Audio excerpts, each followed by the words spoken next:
பாருங்க, இந்த பாம்பு தண்ணிக்குள்ளற என்ன இறை கிடைக்குதுன்னு தேடிக்கிட்டு இருக்கு. ரொம்ப அழகாக இருக்குது பாருங்க.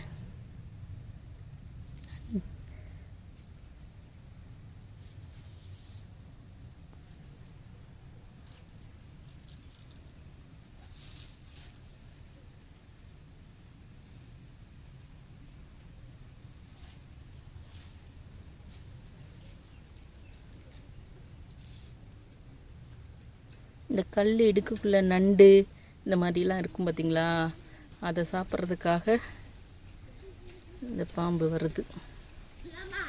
இரு அபு, அபு இரு வரேன். பாம்பு இப்போ தான் முழுசாக கவர் ஆகிருக்கு. ஆனால் ஜாலியாக என்ஜாய்